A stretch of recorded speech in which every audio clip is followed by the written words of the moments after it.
আবাসিক স্কুলে ক্লাস 1 এর এক ছাত্রর মাথা থেতলে খুন, আর সেই ঘটনাতেই আটক অষ্টম শ্রেণীর কিশোর। এই ঘটনা ঘটেছে পুরুলিয়ার মানবাজার থানার জবলা এলাকার ঘাসতরিয়া সারদা শিশু মন্দির আবাসিক স্কুলে।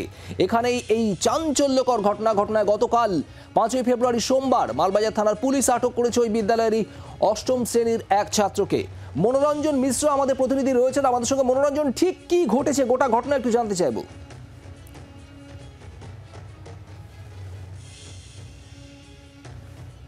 মনোরঞ্জন রয়েছে?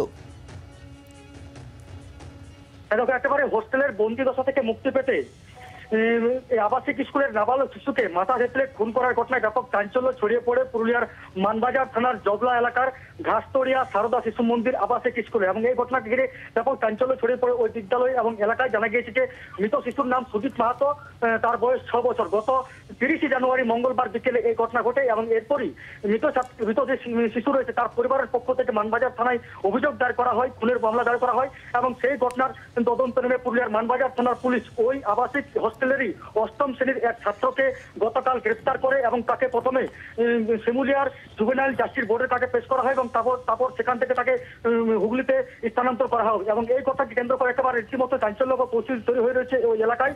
পুলিশের জানতে পেরেছে যে দীর্ঘদিন ধরে ওই ছাত্র অষ্টম শ্রেণীতে ছাত্র বিদ্যালয়ের কাছে বিদ্যালয় কর্তৃপক্ষের কাছে ছুটির জন্য আবেদন করেছিল এবং ওই অষ্টম শ্রেণীর ওই ছাত্রের একটা ধারণা ছিল যে বিদ্যালয়ের কেউ মারা গেলে একদিনের জন্য ছুটি ঘোষণা করা হয়।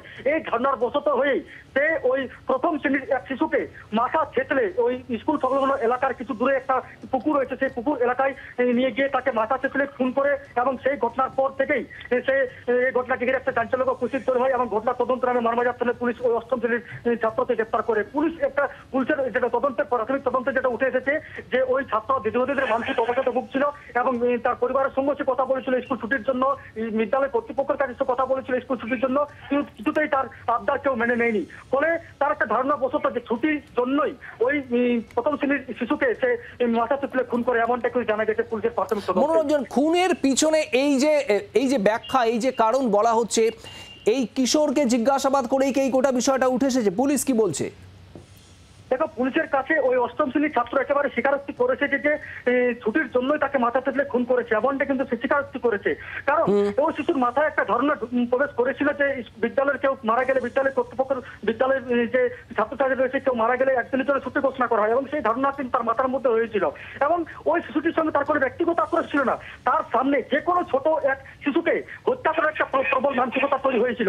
এবং তার সামনে ওই যখন ওই প্রথম শ্রেণীর শিশুটি তার কাছে যখন পড়ে যায়, সে তখন তাকে ওই একটা স্কুল হোস্টেল সঙ্গে থাকো মনোরঞ্জন। চাঞ্চল্যকর বিষয় উঠে আসছে, কেউ মারা গেলে, ওই আবাসিক কোনো পড়ুয়া একজন মারা গেলে ছুটি পাওয়া যাবে, এই বিষয়টাকে সামনে রেখেই মাথা থেতলে খুন ক্লাস 1 এর এই পড়ুয়াকে।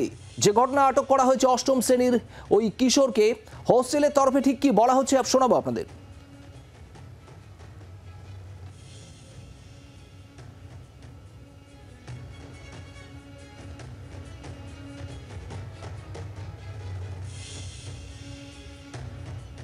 আমরা এই ঘটনাটার উপর বেশ করে একটা স্পেসিফিক কেস স্টার্ট করি এবং যখন আমরা এটার ইনভেস্টিগেশন নামি তখন জানা যায় যে ওই ক্লাস 8-এর একজন ছাত্রের মধ্যে যুক্ত আছে বা এই খুনটা করেছে।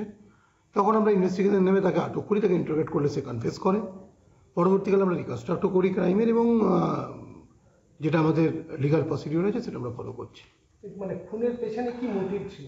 অ্যাপারেন্টলি আমাদের কাছে ওই ছেলেটি যেটা কনফেস করেছে যে ওদের একটা ছুটি পাওয়ার ব্যাপার ছিল, ও ভেবেছিল যে কেউ মারা গেলে ছুটি পাওয়া যাবে। এটা অ্যাপারেন্টলি আমাদের কাছে ও স্বীকার করেছে, আমরা ব্যাপারটা ভেরিফাই করছি।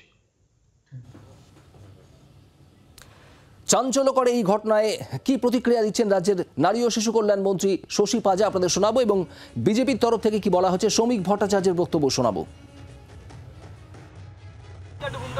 বিষয়টা দেখতে হবে, আমরা জেলাতে আমাদের টিমও পাঠাবো, দেখব কি কারণ আছে। নিশ্চয়ই প্রত্যেকটা শিশু নিরাপদ থাকুক এবং কেন শিশুদের মধ্যে এই প্রবণতাটা আসবে এটা দেখার বিষয়। এই মুহূর্তে এটা নিয়ে কোনো বিবৃতি, এটা ওই বাচ্চার এবং সামগ্রিকভাবে বাচ্চারা যারা দেখেন তাদের উপর একটা প্রভাব পড়ে। আমাদের দেখে নিতে হবে যে কোথায় কি আছে, শিক্ষকরা আছে তারা কি বলছেন, প্রশাসনও পৌঁছবে এবং নিশ্চয়ই দেখে নিয়ে তারপরে বিবৃতি দেওয়া উচিত।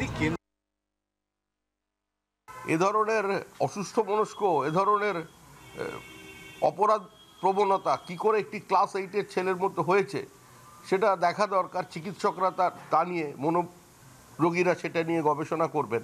কিন্তু এটা অত্যন্ত মর্মান্তিক, দুর্ভাগ্যজনক ঘটনা। ভবিষ্যতে এ ধরনের ঘটনা যাতে না হয়, অন্তত পঠন পাঠনের সঙ্গে তার মানসিক স্থিতিটাও দেখে নেবার যেন চেষ্টা করা হয়।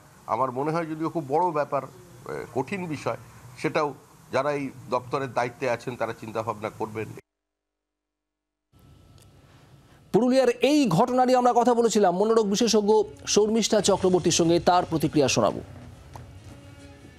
নাবালক, আবার 6 বছরের বাচ্চাটা তো অবশ্যই।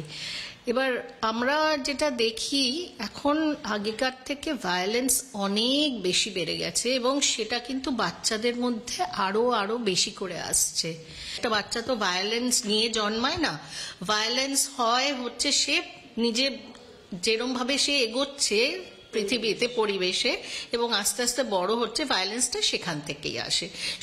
এই বাচ্চাটির আমি বলবো যে মেন্টাল হেলথ একটু ভালোভাবে চেক করা দরকার, কারণ এত ভয়ঙ্কর সে কেন করলো কাজটা এবং কোথা থেকেই বা শিখলো যে বাচ্চাটা মাথা থেতলে দিয়েছে, মানে ভাবা যায় না একটা ছোট বাচ্চা। এবং এর মনে হয় অনেক কিছু অন্য কারণও হতে পারে, সেই জন্য এটা হতে পারে। বাংলার আওয়াজ, বাঙালির আবেগ, জি 24 ঘন্টা।